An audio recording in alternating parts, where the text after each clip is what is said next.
morning, family. We just had an awesome time in the Lord. We finished up the sermon series, not so much the series, but that part of the sermon, Plague of a Hard Heart. We talked about the different plagues that God put on Pharaoh because his heart was hardened.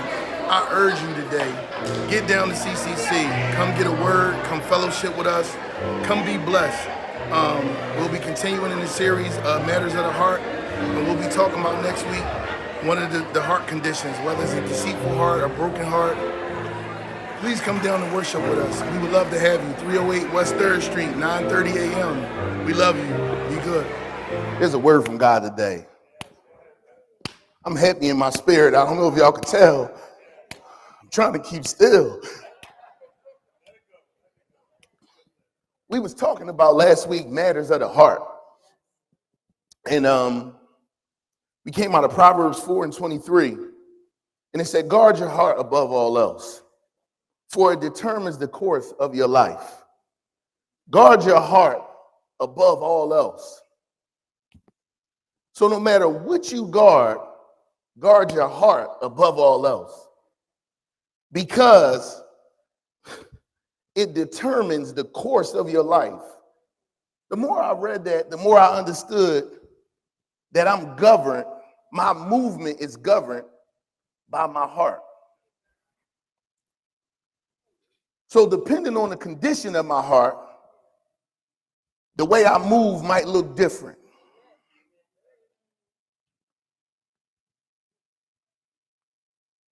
Some days I'm bubbly. And some days, because my heart's a little heavy, maybe not so much. Everything ain't as funny as it used to be. And if I get too far in that space, actually, you kind of starting to get on my nerves a little bit. I ain't talking about me, I'm talking about a hard heart. Exodus 12:31 and 32 is where we started last week. And we was talking about Pharaoh. And it says, Pharaoh sent for Moses and Aaron during the night.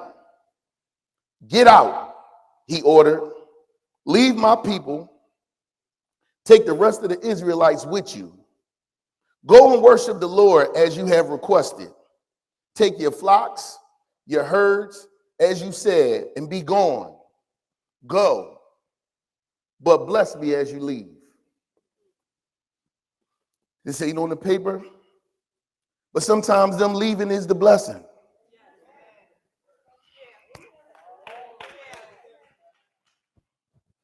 I had a conversation with a friend, and she kept talking about her horrible baby daddy. But at the end of the conversation, she kept saying, I just need him to take care of these kids. And I said, have you ever considered that him not being around is him taking care of them kids?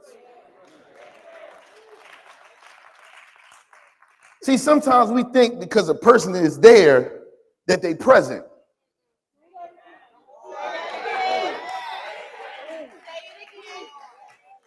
Ain't nothing worse than a present absentee.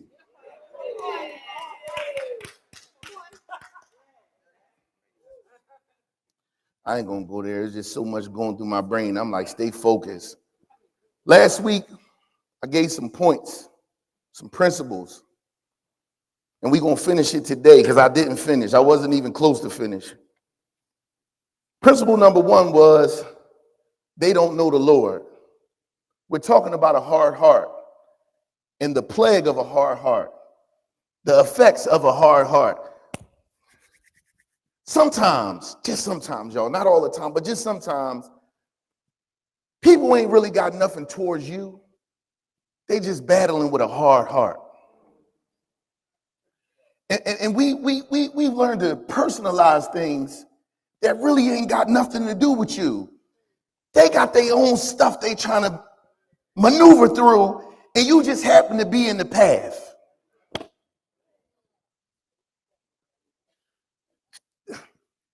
It's safe to say when your heart is hard, you don't know the Lord, because there's no way you can know the Lord and not have a pliable heart. Principle number 2 was your spirit is dry. It says the plague of blood came and turned all of the water in the Nile into blood. The fish died. Nobody was able to drink, which means they was dehydrated. In other words, they was thirsty. Y'all know how they get when they get thirsty? On your line 35 times a day. My fault. They ain't ready for that. I'm sorry. You know how he don't call you back? So you left 52 text messages and voicemails. But their spirit get dry because God says you can't serve me with this hard heart and hurt my people. Last time I checked, God came here for everybody. Those who wanted them can have them.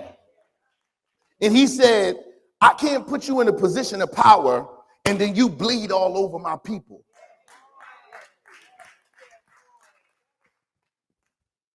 Principle number 3 came from the second plague, which was frogs.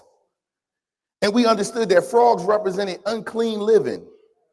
So principle number 3 was unclean living saturates your life when your heart is hard. You start to do things out of pocket so much and so regularly, you think that that's just normal. You don't see nothing wrong with the things you do. Matter of fact, everybody else is crazy. Y'all know how I am. What y'all tripping for? Y'all acting funny. Y'all changing. The problem is you ain't changing. Principle number, Jesus. Principle number 4, I told y'all I'm silly. Principle number 4 came from the third plague, which was gnats. God tells Aaron to raise his staff and turn the dust in the air into gnats. I don't know if y'all know it or not, but right now in here, it might be hundreds of thousands of dust particles. So imagine 100,000 gnats being formed right now. Oh, you thought the barbecue was bad when that one got in your ear. But he told them, turn the dust of the air into gnats.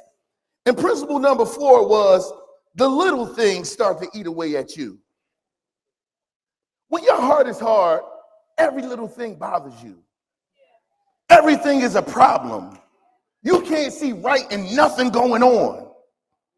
Everything somebody does, why he got to do that like that? And why they ain't do this? And you start to think it ain't right till you add your 2 cents.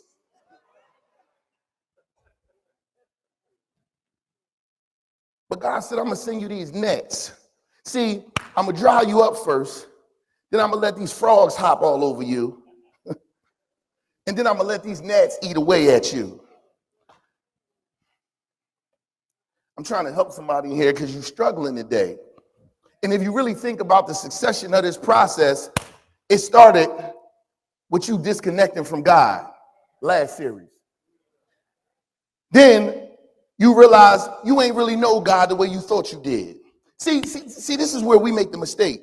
God knows us, so we automatically assume we know him too. We too familiar.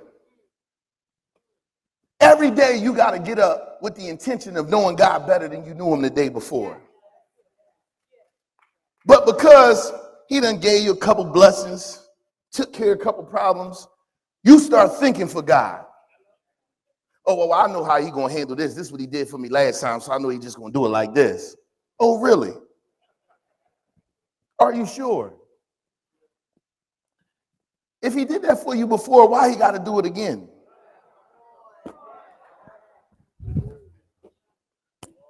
So it said the little things start to eat away at you. And then it says he told Moses, go and interrupt the enemy as he's going to the river in the morning. And I need you to stand in front of him again and say, hey, God said. See, that should have been encouraging because I need you to know that in the middle of your trouble, God is saying something to the enemy on your behalf.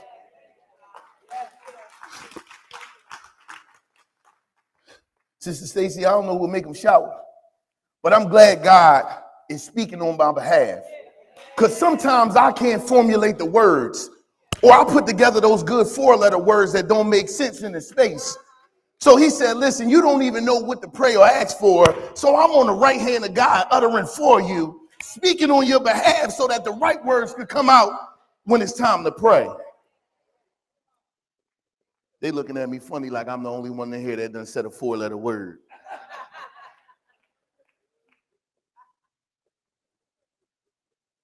Like turn. The T word.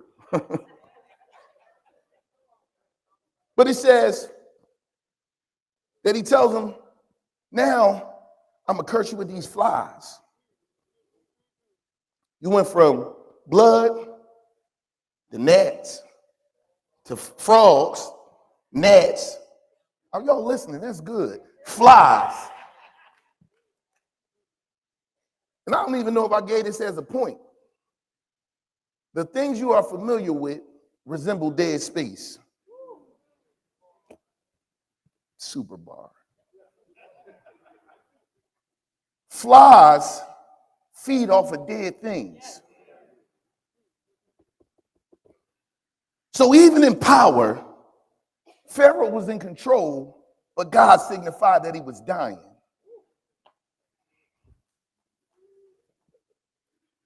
I need somebody to understand wholeheartedly, even in bondage, God is already taking care of your enemy.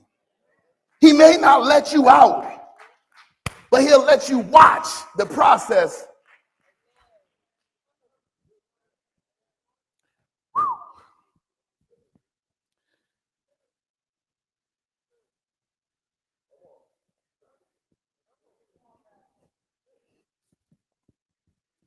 You know what just hit my spirit? I don't take joy in watching them die. It hurts to watch them die. Because if you got any compassion in your heart, you don't want to see it in form like that. But you have no control over how God deals with your enemy. All you got control over is how you praise him in bondage. So here we pick up with another plague. Because even after all that, Pharaoh still said no. He did. He stood 10 toes down on business. Foolish business. Matter of fact, thank you. Too often we stand on business that's foolish. And I realized something when I read this, Jenny. One of the reasons I think Pharaoh kept saying no, because the stuff that was happening wasn't impacting him directly. It was happening to the people he was responsible for. So he didn't care what was happening to them because he viewed himself above them.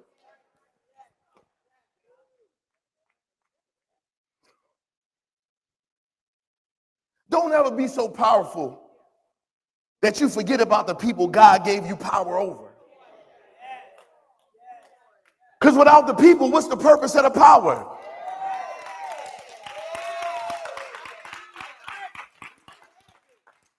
So then he says, go back to Pharaoh. Tell him this is what the Lord, the God of the Hebrews, said. Let my people go so they can worship me. If you continue to hold them and refuse to let them go, the hand of the Lord will strike your livestock, your horses, your donkeys, your camels, your cattle, your sheep, and your goats with a deadly plague.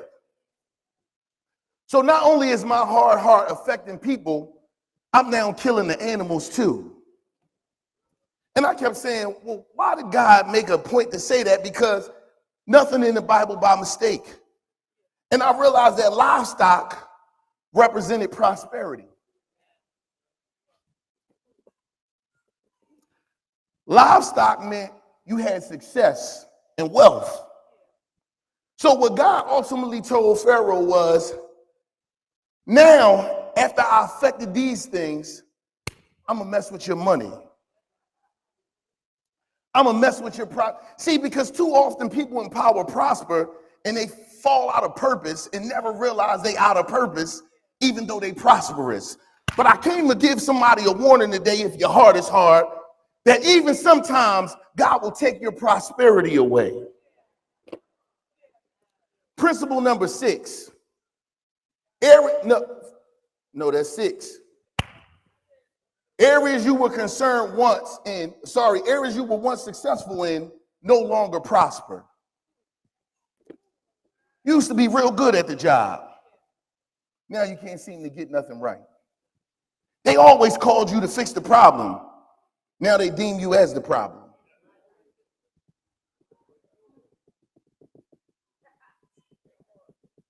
You was the man. They called you off the bench because you was an automatic bucket. Now you might as well stay on the bench in your street clothes because you ain't getting in. Areas you were once successful in, no, Jesus Christ.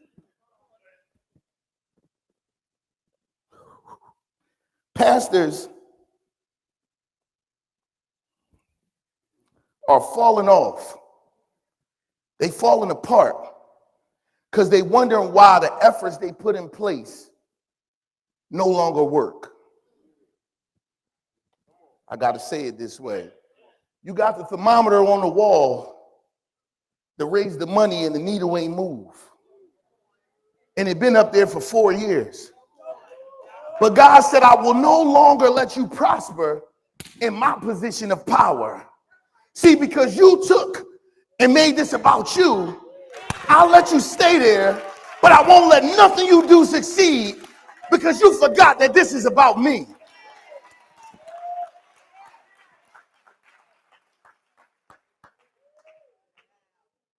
And even after all this, it said Pharaoh went out next morning and everybody's cattle was sick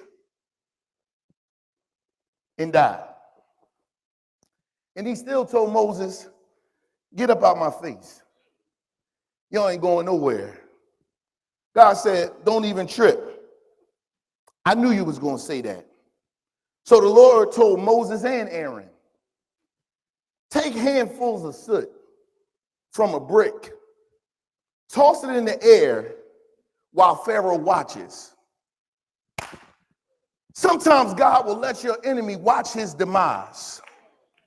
He knows that it ain't good for him, but he in too deep and he can't get out. He said, throw the soot in the air, it'll spread like fine dust, covering all the land of Egypt, causing festering boils to break out on people and animals throughout the land. So they did it. Even the magicians he had couldn't combat it. They were trying to. I need y'all to know something. Leprosy is the only disease in the Bible that God handed out. It was his punishment to people who chose to be in sin and didn't want to follow him. So festering boils, in other words, is leprosy. And he put leprosy on everybody in the land, including the animals. Principle number 7, you ready? At some point, even the enemy can see the destruction. See, what I learned is when your heart hard, even when you see it going left, you still go left. Because if my heart hard, that means I'm not really willing to hear nothing nobody is saying to me. Because what I understand from this passage is that every time Moses came back, it was another opportunity for him to get out the way. He walked up to him and he said simply, let us go worship God the way we want to worship. This is why I struggle with people in church who sit with their arms folded and their mouth closed, because you don't understand what people had to go through just to worship God.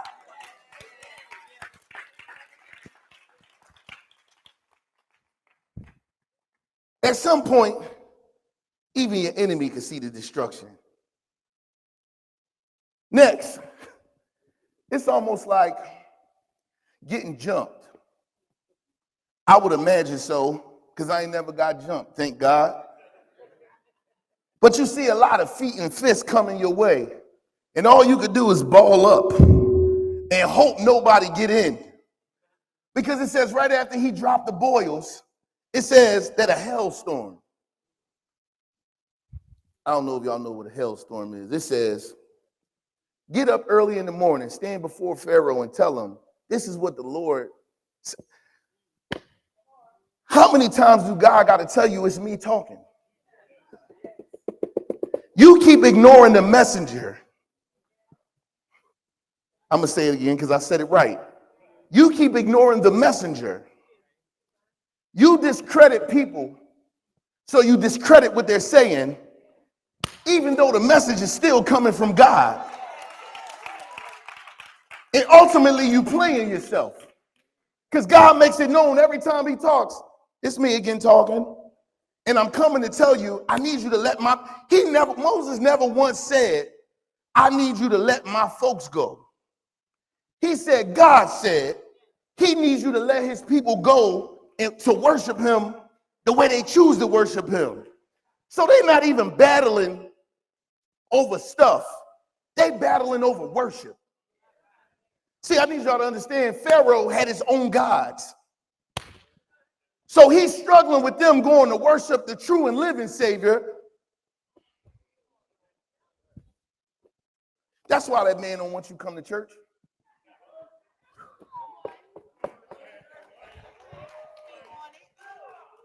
That's why she get mad every time it's time for you to get up and go to church. Because she and he understand that if you get the word and the word starts to saturate your heart, your relationship going to look different. It's going to sound different. All the cool stuff they used to say going to sound silly. I'm just trying to help them, Shirley. Because people think that it's just a little argument. How come you always got to have a little argument when it's time for church? You can go anywhere else without a problem in the world. You at the club, you at wherever you at, and it's cool. Have fun, girl. See when you get back. Church, why you always got to get up and go to church? Because I understand that if you get the word in you, I'm going to look more and more like the devil.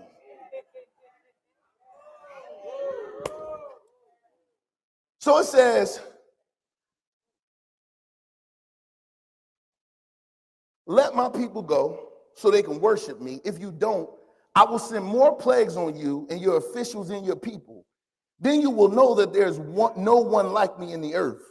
By now, I could have lifted my hand and struck you and your people with the plague to wipe y'all off the face of the earth. Check this out. This is God. But I have spared you for a purpose, to show my power and to spread my fame throughout the earth. Have you ever considered you are in bondage so that God can create an enemy so that the enemy can give him the glory? See, people often come, God, use me. I'm available, use me. Are you available to go into bondage?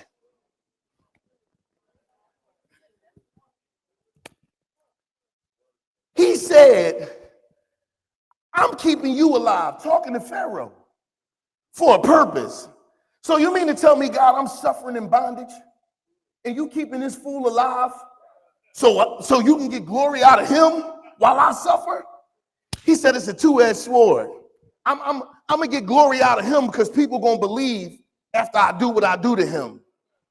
But people going to believe after I do what I do through you. Y'all missed it. They missed it. They going to believe after I do what I do to him, and they going to believe on you after I do what I do through you.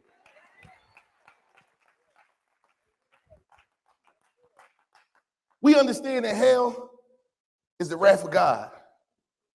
Now, I read some stuff on hell because I needed to know. I said, well, never been in a hellstorm before, but I heard about them. And there's balls of ice that come out the sky at rapid pace, and they hurt. They don't kill nothing, but they hurt. After a certain size, they can actually take out a small animal. So pretty much you can go outside with like a hard hat on and be all right. But your cars is messed up. Your house got a lot of dents. That little cute car ain't cute no more. But it was crazy because in verse 31, it says, all the flax and barley were ruined by the hail because the barley had formed heads and flax was bloody. But the wheat and the emmer were spared because they had not sprouted from the ground. I came to tell somebody with a hard heart, principle number 8, things that once bloomed will be crushed.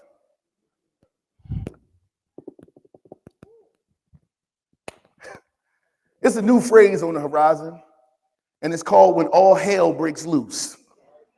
Sometimes you got hell in your life, and you got to ask yourself, what's my heart condition that the things that once bloomed in my life are now being crushed?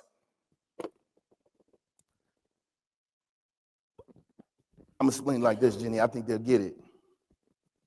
Your fruit ain't ripe no more. I ain't talking about your apples and oranges. I'm talking about the fruit of your spirit. The Bible says you should have love, joy, peace, forbearance, kindness, goodness, faithfulness, gentleness, and self-control. You now lack all of those. And you trying to figure out why you lack. It's because all hell broke loose. You wonder why when people speak and say hello, good morning. Who said the morning was good? I had somebody say that to me one day. I was like, what? I didn't know what to say back. I just looked like, okay. But now I realize he might have been going through a little bit of hell.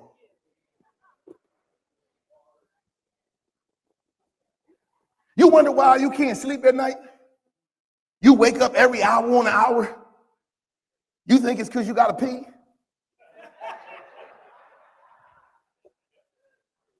Whole time, it's a lot of hell going on in your life, and you ain't got no peace. You do got to pee. Peace. And you ain't got none.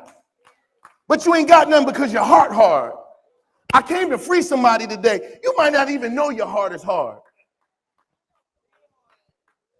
I'm just giving you the signs of what a hard heart look like. So it says, after killed all the wheat, barley, flax and barley, he still said no. I need y'all to understand something about the enemy. He's super consistent. He already know he lost. He already know he has no ticket into heaven. His goal is to keep you out. So even if that means I got to take a L, see, that's the one thing about the enemy, about Christians, that we don't have the same. He willing to take an L for his cause. We don't want to take no L's for God, Shaw. We only with God when he blessing us, when he pouring out favor. But God say, now I need you to sit here and take this L. Now you got to lead a church.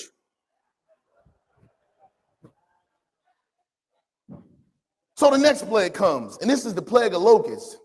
He said, return to Pharaoh and make your demands again. I have made him and his officials stubborn. God said he made Pharaoh stubborn. Did y'all know that?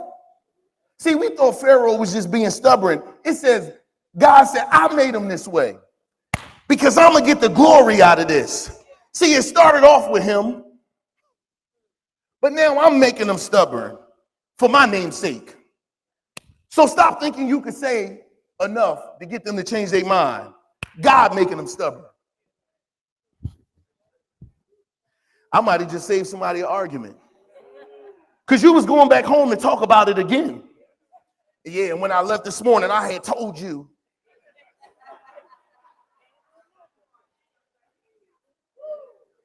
You still laying here on the couch. I told you when I came back home we was going to finish this conversation. God said, shut up. I'm making them stubborn. Because I'm going to get the glory out of this. So he said, I must display my miraculous signs among them. He said, I've also done it so you could tell. I've done this so you could tell your children and grandchildren about how I made a mockery of the Egyptians and about the signs I displayed among them, so they will know that I am the Lord. God is telling you his plan. So bondage should feel a little different when you understand that it got a due date. That was a bar. Indirectly, God said this is going to be over at some point. It's different when you can't see the light at the end of the tunnel. But when God tell you this is going to be over at some point, I don't know about nobody else, but that's when I'm going to start my shout. That's when I'm going to get a little.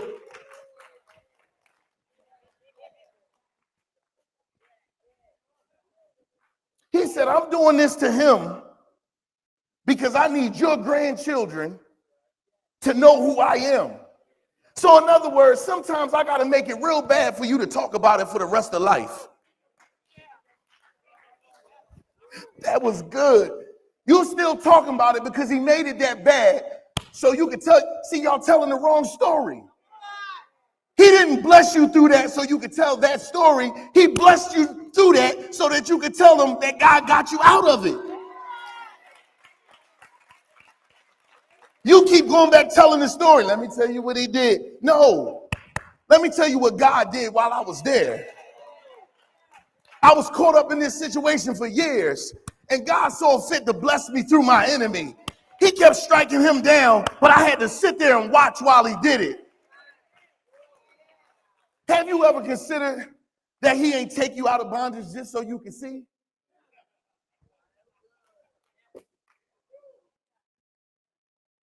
Somebody could tell you the story, but wouldn't it be better if you saw it for yourself? This is good. I'm sorry, this is good. He said,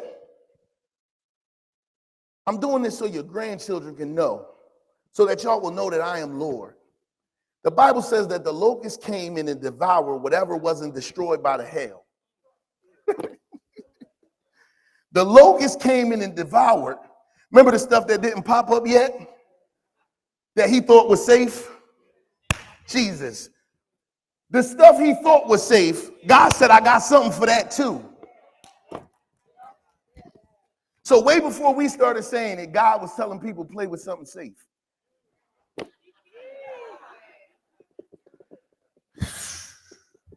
Maybe I'll just hear the Bible different because I'm,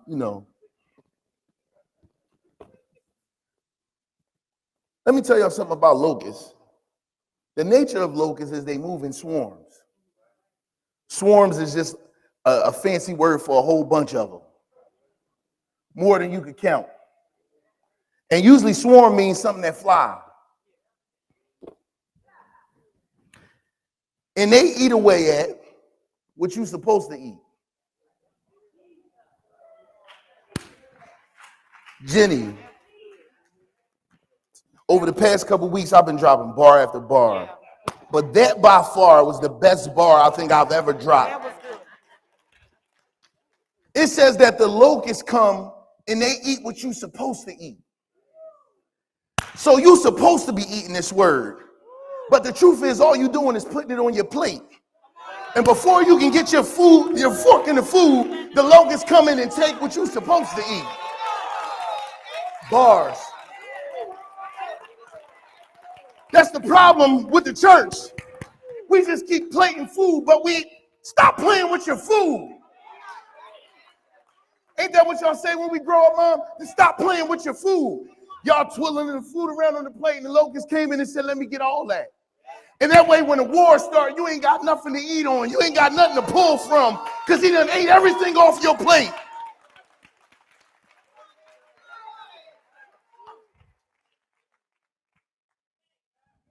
Principle number 9.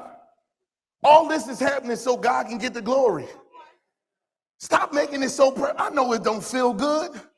You ain't the only one that been. Oh. And the same afflictions are also accomplished in your brethren. You ain't the only one that's going through this. But you done made it so personal. You put yourself on an island. And now you feel like you're going through this alone. And God said, I'm sorry, Barbara. This really ain't got nothing to do with you. I'm using you to get to him so that your grandchildren can be blessed.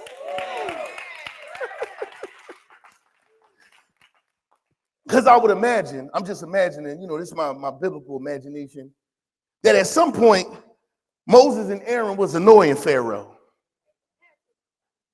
Because how many no's I'm going to give you before you just leave me alone? I said no already. Why do you keep coming back asking me? And I said no. And they made it very clear. It's not us who's asking. They missed the blessing right there. The reason you ain't died yet is because God loves you enough to keep coming back and asking, even after you say no. You've been telling God no half your life, and every now and again, he just keep coming back. So, you ready to say yeah or no? Stop letting the locusts eat your food. So then here comes another plague. It says the plague of darkness came. It said, then the Lord said to Moses, lift your hands toward the heaven, and the land of Egypt will be covered with darkness so thick that you could feel it. So Moses lifted his hand to the sky, and a deep darkness covered the entire land of Egypt for 3 days. Somebody say 3 days. During all that time, the people could not see each other, and no one moved. Jesus. But there was light as usual where the people of Israel lived.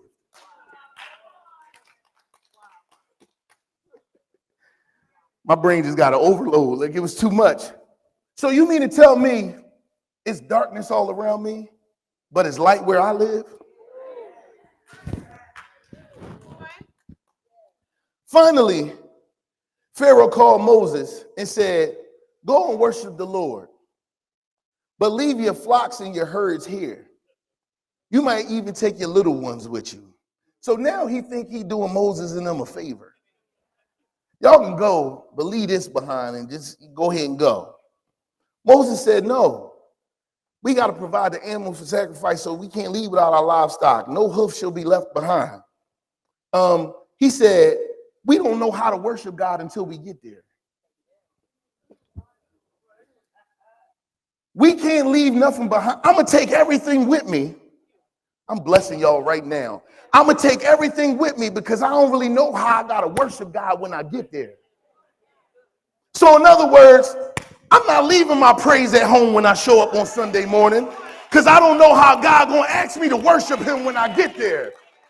So I'm not going to leave my words at home. I'm not going to leave my dance at home. I'm not going to leave my shout at home. I'm bringing all that with me because I don't know how I'm going to have to worship him once I get here.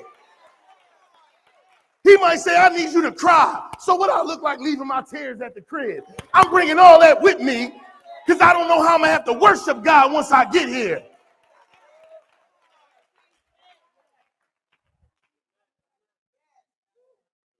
I need somebody to understand that a hardened heart signifies a disconnection from God. Let me help y'all. It said darkness came. Last time I checked, Jesus was the light of the world. So if I'm in darkness, that means I'm not connected to the light. Real simple, but real powerful. If you are in a place of darkness, I need you to understand that there might be a disconnection between you and the light. You flicking the switch, but ain't nothing coming on. The problem is you got to go down into the basement. You got to go down into the basement and get to that power box. Back in the day, they used to call it changing fuses. You had to screw the ones out and put the new one. Some of y'all need a fuse change. They done made it too easy. Now we just flicking the breaker. No. I need you to go down.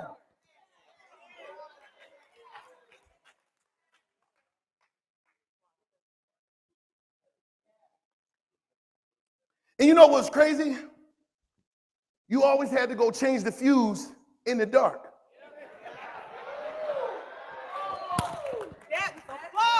I'm giving them, listen, mixtape dropping April 23rd. Listen, you got to change the fuses in the dark. God is not going to recharge you in the light. He's saying, I need you to go down in the dark so I can give you the fuse you need to tap back into me. To The question is, are you willing to go down in the dark?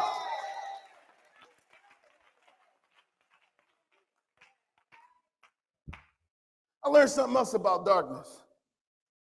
It said they couldn't see each other, which probably was a blessing and they missed it. See, because when you focused on everything but God, you start seeing too much. So he said, I'm going to give y'all darkness for 3 days. Last time I checked, God was in darkness for 3 days. But on the third day, he got up with all power in his hand.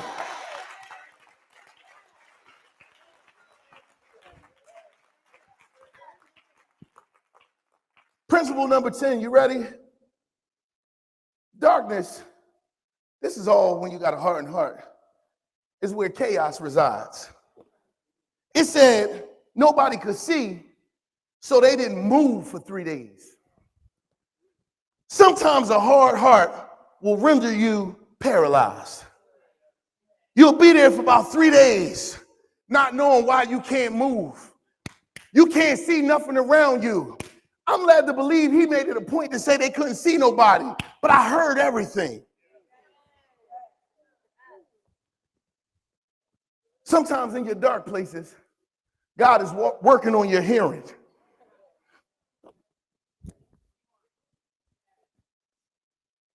God said, let there be light. God said, your faith has made you whole. God said, you are the head, not the tail. God said, I'm taking away your sight because I need you to work on your hearing.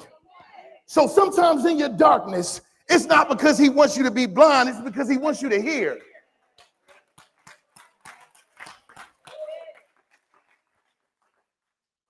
Check this out. 27 said, but the Lord hardened Pharaoh's heart once more. God, what do you want from me? You keep telling me to go back to him and tell him to let us go, but you keep hardening his heart. I need you to understand God ain't finished with him yet. Just because you think you done don't mean he done. Ain't nothing worse. Where are my bakers at here? Ain't nothing worse than somebody pulling your cake out the oven or going in that kitchen stumping. Drop that cake. I remember we did that to my grandma. She was making a 7-Up cake. And we was in that kitchen playing around. And when that cake came out, that thing set like that. That was some good cake too.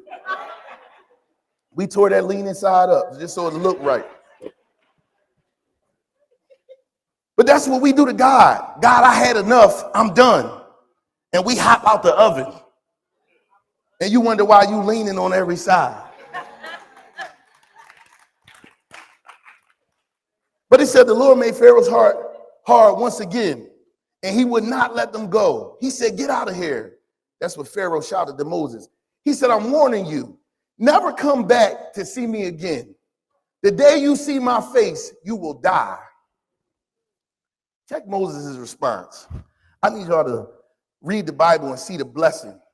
Moses said, very well. I will never see your face again. See, y'all think he punked out. Pharaoh said,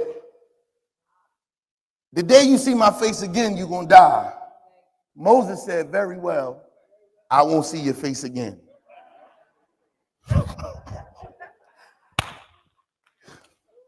Y'all got to learn how to talk to the enemy. You see my face again, you're going to die. Very well, I won't see your face again. He understood that God had gave him a promise. So there's no way that you can kill me if God gave me a promise. And I know that God don't go back on his promises. So even though you telling me you gonna kill me, I got a promise I'm holding on to. And God is not a man that he should lie. So because he promised me something on the other side of you, I hear you, but I won't see your face again. Let me tell somebody this. If you got a hardened heart, principle 11, you ready? Be careful what you speak out of anger. Because you're still accountable for your words. My wife will tell you this. We talk about this all the time. I don't let people off the hook because they was mad. Oh, I only said that because I was upset. Okay, you said it. Stand on it. Live by it. I know I got to work on that, y'all. I'm just telling y'all my truth. When people say something out of anger, my belief is that you believed and felt that way when you wasn't angry. And you thought it might sound silly coming out of nowhere. So you waited for circumstances to arise for you to say how you really felt. So my belief is stand on it because I believe you. Be careful what you speak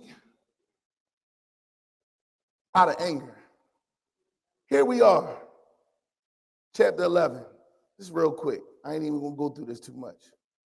He said, yo, this time I'm going to strike Egypt with one more blow.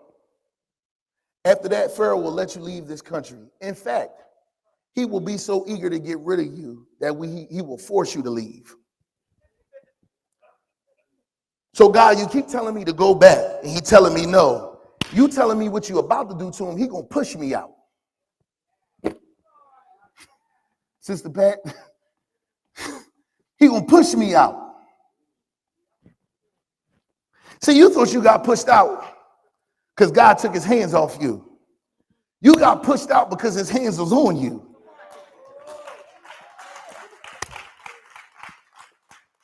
He says, listen, this is what the Lord says. At midnight today, I will pass through the heart of Egypt. All the firstborn sons will die in every family in Egypt. From the oldest son of Pharaoh who sits on the throne to the oldest son of the lowliest servant girl who grinds the flour. Even the firstborn of all your livestock will die. Then a loud wail will rise throughout the land of Egypt, a wail like nobody has ever heard before. But among the Israelites, there will be peace. Not even a dog will bark. Then you will know that the Lord makes a distinction between Egyptians and Israelites. Then you will know the Lord makes a distinction between the world and his children. You wonder why I didn't kill you? Because God makes a distinction between the world and his children. He said, this is going to be so bad, he's going to beg you. Matter of fact, the people of Egypt is going to come and beg Pharaoh to tell him to let y'all go. Matter of fact, this is going to be so bad, I'm going to raise up some people who was initially against you to speak for you. You ain't got to argue at work. The same people who trying to nail you to the cross, I'm going to make them speak for you. You ain't got to fight every little battle. The same people who persecuting you, I'm going to make them come to the people and go, you know what? Shaw a pretty good guy. I think y'all need to leave him here. Sister Nett real good. Don't bother Sister Nett. She good people's around here. You understand what I'm saying? Y'all think y'all got to fight every battle. God said, I'm going to flip that thing around and make them speak on your behalf. So here we land with the verse we started with in chapter 12. Chapter 12 is where, I'm not going to talk about this because this is a whole nother sermon, but they have the first Passover meal. And pretty much what he tells them is, I need y'all to have this meal. Y'all going to sit down. I need y'all to go and get a lamb for every family. Every lamb, I need you to take it, drain the blood, dip some hyssop branches in it, and wipe it across your door and on the sides of your door. Because tonight when I come through there with the death angel, I need to know who I'm protecting.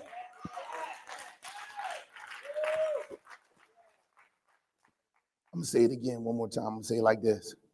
I need you to put the blood around your house. So that way when I come through here and clean shop, I know who house to leave alone. Jenny, one more time. You ready? I need y'all to put the blood around your house. That way when I come through here and I clean shop, I know who not to touch. So they had the Passover meal. they do exactly what he told them to do. And then Pharaoh and all his officials and all the people of Egypt wake up during the night because it's a loud wailing, because the death angel came through and did what God said. So I started thinking about this, and I said, well, what was the significance of him, like taking all the firstborns? Your firstborns is the lineage that carry your name.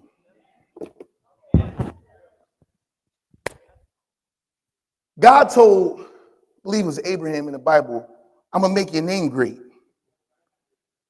And here he's telling Pharaoh, your name will be no more. See, God got this thing where when you do it his way, he'll make your name good. Let me help you. Your name will be better than any degree. I'm speaking to you. Your name will be better than any degree. Your name will be good no matter. People will use your name and get good treatment because your name is good. See, I don't want y'all to call me great. I want God to call me great.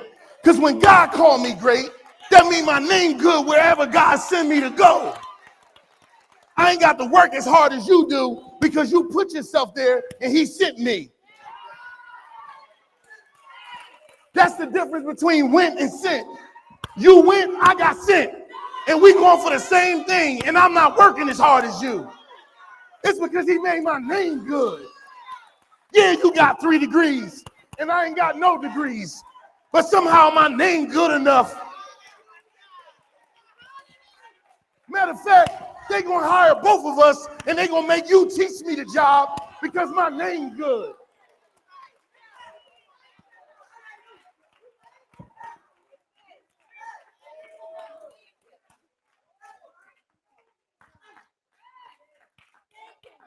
The Bible says be careful of people who exalt themselves because they will be humbled. And ain't nothing more humbling than being more qualified than somebody you got to train to do. I need God to tell me my name great.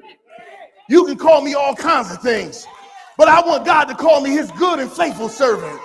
I want it to be so that when I walk into a place, they say, I heard about you. We was waiting for you. We've been looking for you. We've been standing here waiting for you.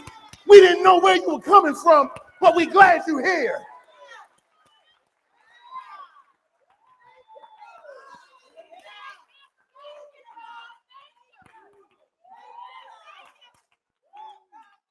He said, you go and get the degrees. But I got more degrees than a thermometer. It's called fire. And I put it down on the inside of your bones. And something about it just make you move a little different.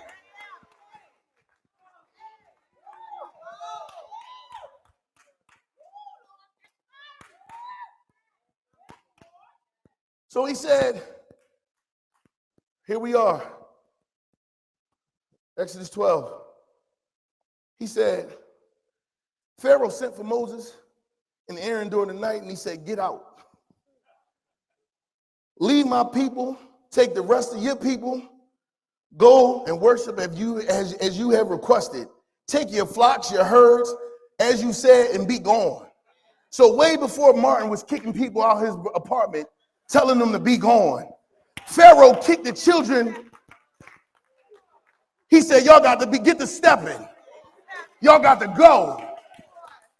See, because what happens is when you've made a decision not to live right, having God around you just don't feel good. So at some point, your enemy is going to spew you out because he don't have the capacity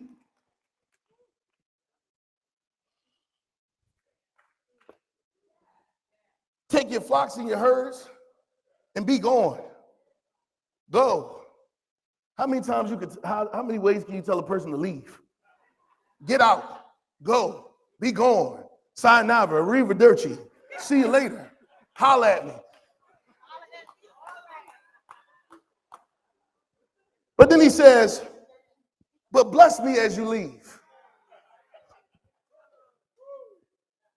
Let me tell somebody something with a hard heart. This is the last point and I'm done. Even with a hard heart, you will move how God said. Even with a hard heart, you will move. I ain't say you might move. You will move. I learned something a long time ago. You can play tug of war with God all you want. And you got a decision to make. Either you going to let him win and walk over and get your feet dirty, or you going to fight and get drugged through the mud. But either way, you going to go the way that he's pulling you. See, maybe it's different for me because I had a drug through the mud experience. Because I'm a different kind of guy. I move a little different and got my head hard. And he said, oh, you don't want to walk? Cool. Go kicking and screaming. It said that it was a loud wail. That's that cry you hear and you know it's coming from a deep place of agony. Can you imagine a whole country wailing at the same time? He said, y'all wanted to go kicking and screaming because I gave y'all out 6 acts ago. I asked y'all 6 times before this one, and y'all kept telling me no. So let's get drugged. And some of y'all getting drugged right now because God tired of asking. See, they thought earlier when I said God keep coming back and asking that they gave him a pass. No, eventually the questions run out.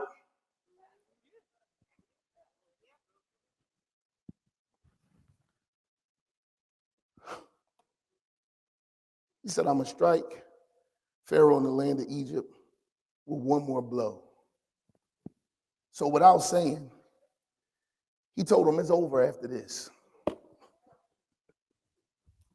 See, you want God to be real direct with you. And he talking to you the way he need to talk to you because that's the way you listen. He said, I'm going to hit him one more time. I know the frogs didn't work. I know the locusts didn't work. Listen, I thought the gnats would have did it. I just knew killing the livestock would have, because you mess with people money and they, He said, but this one right here, I need y'all to help me with something, right? Because y'all do understand that after this, right? After this part, he tells them to get out and then he chases them. It messed me up. You know why it messed me up? Because what it told me is God will make you do what he wants you to do, even if your heart don't change. Get out, leave, go. Y'all know how he do, sis. Get out my house. You're done.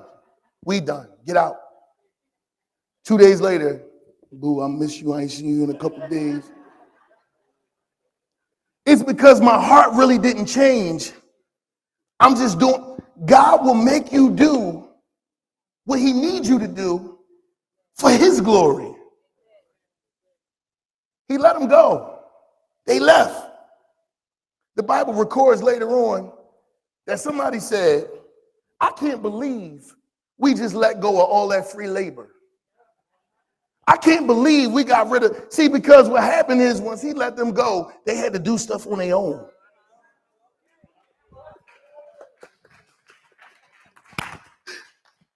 See, when you left, they had to figure it out.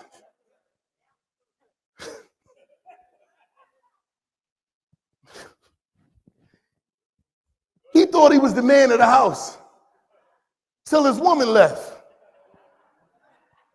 And he realized those meals didn't cook themselves. Those clothes ain't fold themselves. And now he like, what is going on around here?